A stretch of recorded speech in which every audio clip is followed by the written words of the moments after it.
I know I'm definitely still a little under the weather. It's definitely got to be a flu or some kind of nonsense. Something. It's bad. It's bad. But, it's getting better with time, but whatever. Um, it's your boy Chris Jack, Canvas Nomad here, back with another one. And I was actually talking to somebody yesterday, and it kind of like prompted me to think about doing this. And there's some topics that I'm talking about that I want to talk about, but I feel like until I can really get the edits down and it really gets my point across exactly the way I want to really just go on the fly, on the cusp, and talk about it.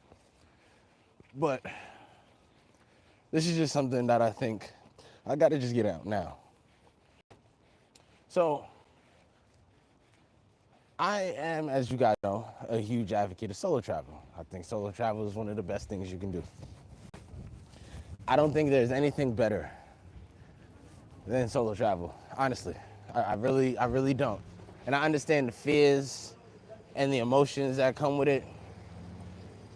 Um, you know, I understand the fears and all the things that can come with solo travel. Like, for example, I've experienced some harsh situations when it comes to solo travel. You know what I mean?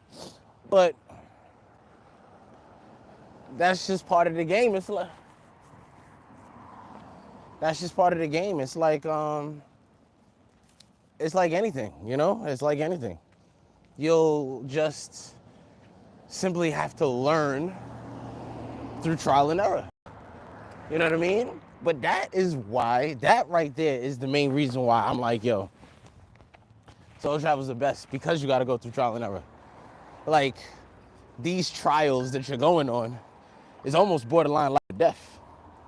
You know what I mean? It's borderline life or death.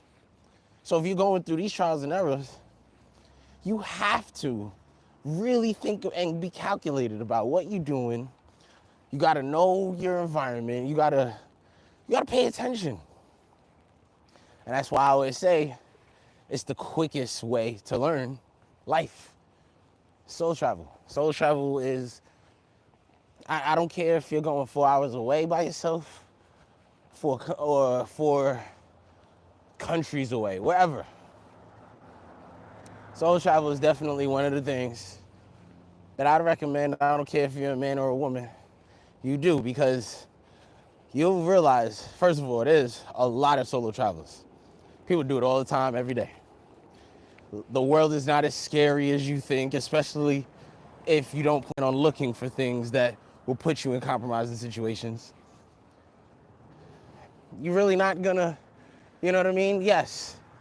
Could things happen? Of course. But things could happen to you at home. You just feel more familiar. And then you feel like, well, if anything happens, I can call. So you feel more comfortable. But that doesn't mean that it can't happen to you.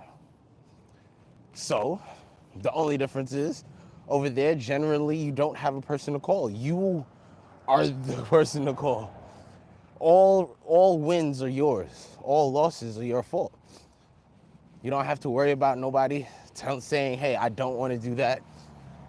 You don't have to worry about people wondering why you just want to stay home or lounge. You literally can do whatever you want. And there's a different type of travel person for every scenario. Like, I know some people that will, geez, this flu is really making this world hard to breathe. I know some type of travel people that will sit there and they got to be on the move, every second. There's certain people that kind of just like to chill out. They'll be traveling to different places, and then one time they may stay home for a day or so, depending on how long they're staying there. But if you solo travel, I'm telling you right now, you will experience so much more than you would think of, because you have to. Again, you are in charge of your safety. You're in charge of everything. You can't, like, if you have any vices back home, any habits, over there you can't do them. One, you may not have access to it. And let's say it's something like a substance. You may not have access to it again, so you kind of have to stop. Or let's say if it's alcohol, you literally have to be on your P's and Q's. You don't know the area, so you can't drink too much. It literally stops you from doing everything, and through those situations, you learn. You meet people from all over. A lot of people I know is like, oh, I don't want to be in a country by myself. I feel like when you're in a group, you meet less people because you don't have the mindset of, if I need to talk, I got to get out my comfort zone. No, you got your friends right here. You got your family right here. But when you by yourself, you can't just stay quiet the whole time. So what do you got to do? If you're going to talk to somebody, you got to get out your comfort zone and approach somebody and say, hey, even if it's just to ask for directions. You're more open to meeting people, but there's always caution. You never know what their intent is. But again, that's everywhere. I'll tell you right now, being from New York, I felt safer in Asia at 4 a.m. than here. And this is my home. I don't feel no kind of way when I'm here. But I can tell you, I definitely don't feel no kind of way over there. Solo travel is one of the greatest teachers, better than any classroom, better than anything. Because first of all, I would argue you learn budgeting. You learn, I guess, crisis event scenarios. I don't know. You will learn on the fly situations. You have to think quickly. You need to be witty. I can't think of how many things that you'll learn from the School of Hard Knocks of solo travel. That, you will have to learn how to plan things, you'll learn how airplanes work. I know it's you think you just buy a ticket, you get on it, but the more you do it, you start to see different things like, buying tickets on Tuesdays or at night or, whatever the case may be. You learn certain things. But I definitely recommend solo travel to anybody because, most importantly, you get world experience. Like, if I didn't solo travel, I wouldn't have seen Vietnam. I damn sure wouldn't have seen Cambodia. I don't know any of my friends that have been like, yeah, I want to go with you. No. I'm like, what the hell are you going there for? They actually did say that.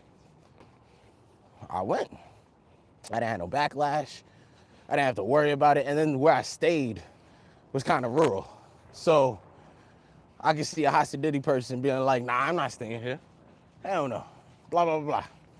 But I wanted to experience it. I wanted to see what it lived like, what it was like to live like that. It's only a week, but still, I enjoyed it. So, get out there, see the world. Again, even if you're only going 4 hours away, see something new, see something different. Get out of your environment. It's very healthy for the mental too. I feel like it's the best therapy that you can ask for. Solo travel is therapeutic. It really is. You're gonna be in a situation where you are just, my bad, y'all. I know I'm talking slow. This flu is kicking my ass. But whatever. You're in a situation when you're talking slow. You're in a situation where you have no choice but to sit there and just take everything in. So you don't have the thought processes or all the things that is weighing you down at home.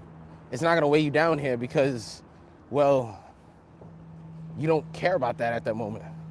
You really don't. You got a lot going on here. So all those stresses at home is you're not dwelling on it. You're not dwelling on it at all. Now, I will say getting the money to do it is probably the hardest because it's not an expensive hobby. It's not a cheap hobby at all. It's not a cheap hobby at all. You can go to Asia or Africa and the ticket will easily run you up $1,200 to $1,500, sometimes $2,000. So you definitely gotta, you definitely gotta figure out a way to keep money coming in. And I'll tell you how I was able to do it in the next video. Maybe I'll do that either tomorrow or Monday. But yeah,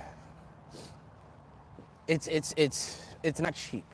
But if you can figure that part out, I feel like that's the first, like, solo travel is like, it's the first, like, experience of what freedom really feels like. Like, let's say you didn't need the job, you just had money. Because if you're going over there, you gotta have money, right? You gotta have money to survive depending on how long you're going. It's like the first taste of freedom that you'll ever have. And then it'll just, maybe, I don't know, it did it for me. It'll inspire you to chase that. You know what I mean? It'll inspire you to want that more. So, solo travel in a nutshell. And I mean, travel in general is good. Travel in general is good.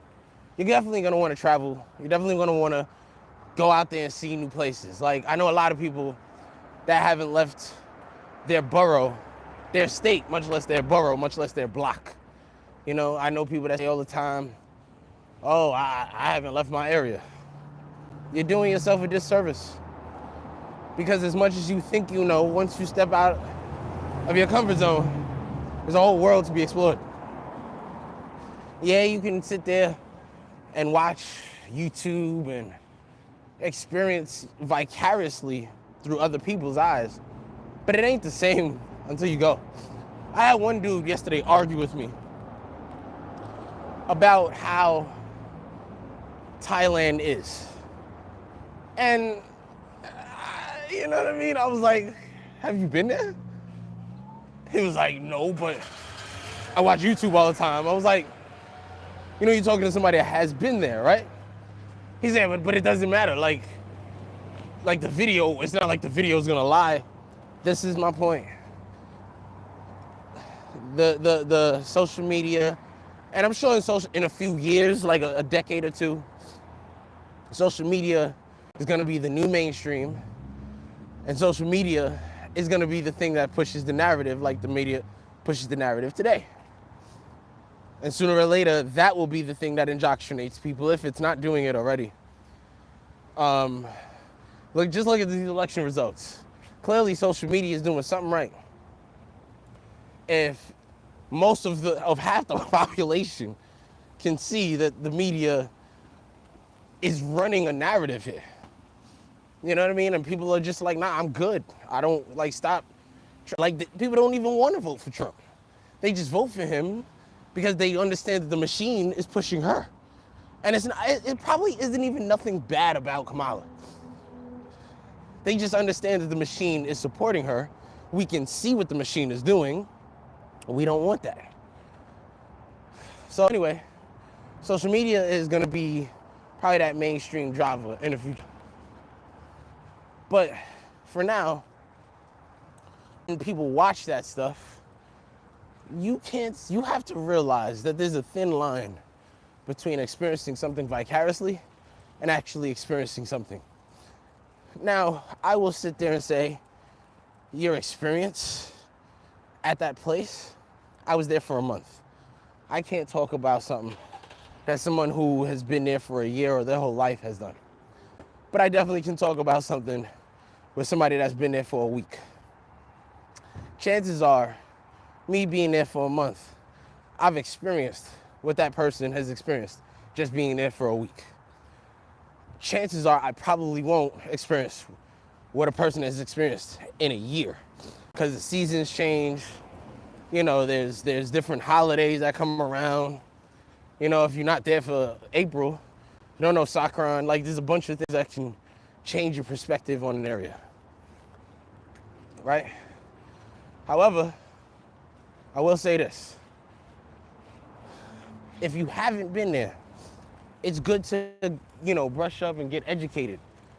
But at the same time, if you haven't been there, don't argue with a person that has. It's not smart. But yo, it's your boy Chris Jack. Like, comment, subscribe. Solo travel is definitely the way. And if you made it this far in the video, you are appreciated, my friend. Peace.